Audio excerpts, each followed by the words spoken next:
Across Newcastle and the Hunter, 2NURFM 103.7 as we have a look at some of the things happening in the world of education. We do that with Professor John Fischetti out of the University of Newcastle, who is, firstly, I know we're looking at some stuff, John, that will be happening next year, but first of all, the bit of a super quick message, HSC students, all of that sort of starting this week. HSC knows that ritual each time of year, English exams happening as we speak, Mark. I think the real issue for parents and carers and siblings is to give space to those doing the HSC. Really rigorous time, really difficult time. But the real message now is our top students in New South Wales have already been admitted to the university of their choice. It's very likely they've already gotten to the degree of their choice. Some students are using the HSC now to leverage another university or maybe a boutique degree. Maybe that's medicine or law. But the good news is at the end of that, the HSC and the HR that follows are important, but they're not the end of the road. Anything's possible. Universities have programs for everybody. There's a place for you, like at our university in the University of Newcastle. So don't panic. Do your best, but don't oversweat the fact that whatever it is, there's still a chance to live your dream or to figure it out and live it later. Yeah, for exactly right. Important, but not the end of the world. Looking ahead to next year, something that really burst onto the scenes, John, in the last, I want to say, 18 months to 2 years maybe, and that is the use of artificial intelligence, programs that you may have heard of, things such as ChatGPT. Some news on that this week, that from next year, schools will be opening the door to such programs. And ChatGPT, Mark, is one of those inventions that actually is just synthesizing or aggregating the data that's out there anyway. But imagine if you typed any question or any idea, or you asked for comparisons of any piece of data that's publicly available, and you typed it in or said it orally, all of a sudden you get it back in seconds, not weeks. It's like your ultimate reference librarian back in the day. In that, there's been calls to possibly ban it. Many people are embracing it. It's surprising. You could get a credit essay out of ChatGPT. It just might not be a perfect one, and sometimes there's nuances culturally. So the ministers of education around the states and territories met last week. They've embraced ChatGPT and said, we're going to integrate it into the schools from next year. The real issue is to build it in as part of the assessment, just like we did when I would do the Encyclopedia Britannica, and I go to the MC to look up Macmillan and then try to copy it down. And it's a newfangled way to basically get information. So by putting it into the assessment task, it's then showing students, then you have to fact check it, proof it, enlarge it. You just can't cheat. Otherwise, what will happen is students will just learn that there is no need to put an intellectual effort into it. I've done some routine inspections in my own classes. Most students aren't really using it as a final product. They're using it in the middle. So let's teach everybody how to use it. But if we think ChatGPT is something, wait till the next 5 years, because the smart tools are getting very smart. Yeah, and this stuff, just like you said, it's growing at this rapid rate. I guess, like you kind of glossed on that there a moment ago, John. The one thing we don't want to miss out on the way is we don't want our brains to sort of get left behind. So how do we sort of turn on to these new ways of doing things, but without turning off the thinking power that we need? Yeah, make it a step in the process, just like the calculator was supposed to ruin our brains in math, and it may have. So how many lemons are individual lemons cost if they're 3 for $1? No one can figure it out anymore. Well, first of all, how many people need to know that information? And they're much more expensive than 33 1/3.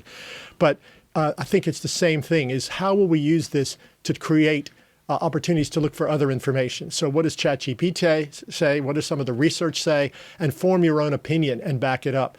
That will end up meaning we might get higher level work. That's moving people up on those levels of the old-fashioned Bloom's taxonomy we've talked about over the years, how you do the engaging kind of learning rather than just the rote memory.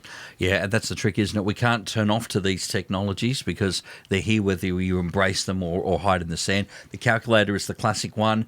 You don't use a calculator out there in the world. You're not going to have a calculator in your back pocket. This mobile phone's a little bit more than the calculator these days. You've got a calculator, Mark. And a movie studio and all points in between. Enrollment in terms of teacher education type students, because you obviously need to be replenishing those. That's down a little bit. Why? So ultimately, the quality of our young people's ability to compete, whether it's with themselves or each other or the world, is dependent on the quality of our teachers. And right now, we have the best and most talented teaching force we've ever had, the highest standards, the most rigorous, accreditations.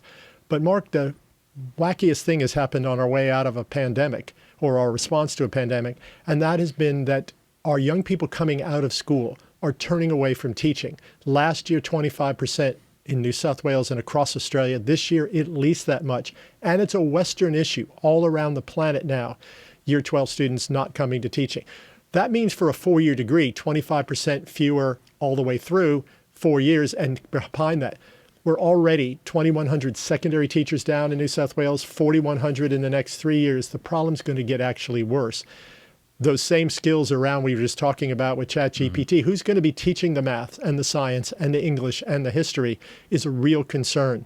So the concern that I want to raise is that we have done it to ourselves by how we have not been publicly valuing teachers. The pay rise that teachers got with an $85,000 starting salary now does a little bit to that. But something happened after we loved teachers when they were working so hard during the pandemic, just as we love nurses and bus drivers and all the people taking care of us, is a particularly quirk to say, the students have watched this and said, yeah, no. So we're going to have to make sure we flip the attitude and flip the switch. I believe there's so many people out there who have finished a degree and who were in jobs they like but don't necessarily want to stay in forever. That's why we introduced the graduate diploma in teaching a couple months ago on this show, Mark, where we tipped that we have a 1-year way to be a high school teacher that will allow you to get conditional accreditation. Otherwise, we're going to have a shortage. So 14 universities in Australia, in New South Wales, each got 100 more, 200 more in their graduate diploma, a 1-year way to do this. That could get us back the students we're losing there. And then we won't be in such a hole. Right now, we know except for the Year 12 students who are doing their exams, principals are having a hard time finding anyone to even be a casual teacher. So as we start 24, the biggest issue will likely be who's teaching your kids? Do they have enough? Because the ones that are graduating aren't going to fill it. The ones behind them aren't going to fill it. So we're going to have new responses. But for anyone out there with a degree thinking they'd like to teach high school, we can have them a high school teacher in a year if they have that degree in something we actually teach. So we're going to have new responses. And it's really a shame that we value so little our teachers. Is it also maybe a point that there are still a lot of people doing teaching, but maybe not teaching in the areas where there is more of a gap, or is that not really a thing? The gaps are everywhere, but you're right. Okay. We have a number of people who might be certified in PE or English teaching into maths or into science. There are those issues. At least they're qualified teachers, and they probably are okay. They're not as strong because they don't have that major. I think there's a lot of graduating students this year coming out of universities all around who would say, I should have thought about teaching going through, and who would like to have that extra bit. So as you were just saying a little earlier, what goes around comes around. 1 year, become a teacher sounds like the grad dip of the old days, and we have a way to do that inside of our Masters of Teaching. So I'm disappointed. I do think in the next 2 years it could turn around as people get their groove back. I think we're still seeking that. I don't know if you have heard the horns on the roads as much, but the streets around the Hunter sound a little bit more like New York City now and then. So maybe we'll relax and get back to where we can appreciate the joy and love we have to be in a free country, to exercise our free will, and to celebrate opportunities for education. And that's what we have to do. The sectors need the best teachers. We need the best teachers. ChatGPT can give me a pass essay today. So we got to get our kids above a passing mark.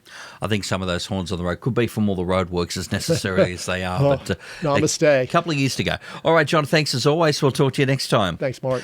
Our Professor of Education from the University of Newcastle, John Fischetti, covering a bit of ground there for us this morning on 2NURFM 103.7. A broadcast service of the University of Newcastle.